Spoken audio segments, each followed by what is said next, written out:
In the national debate over gun violence, there's a new focus on an obscure element of federal law, the 22-year-old congressional ban on using any federal health research to promote so-called gun control. There's talk of repealing this ban so the solutions to gun violence could at least be thoroughly studied. MTN's Mike Dennison has more.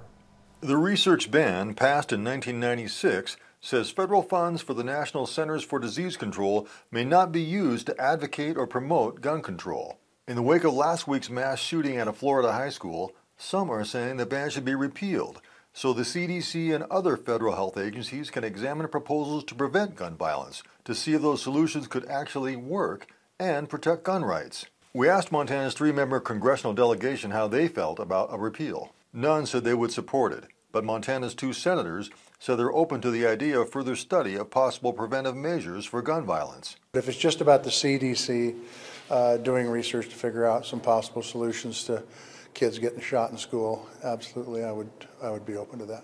I support looking at research, and the CDC is looking at additional facts and what's going on here as it relates to what's going on, what's driving these behaviors. Republican Representative Greg Gianforte, a vocal supporter of gun ownership rights, told MTN News that the nation needs to enforce existing laws to keep firearms out of the hands of dangerous individuals. He said the ban doesn't block research into gun violence, only that which promotes gun control. But scientific researchers across the country say the ban has chilled extensive in-depth study of potential solutions to gun violence. Daines also said he opposes using taxpayer money to, quote, advocate for restricting Americans' Second Amendment rights.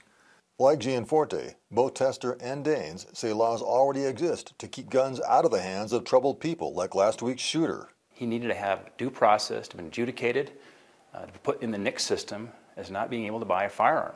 That man should not have had a gun. What happened last week, I think, is a sign of what happens when you put a gun in the hand of an irresponsible person. And I think it maybe could have been prevented if our databases would have been talking better.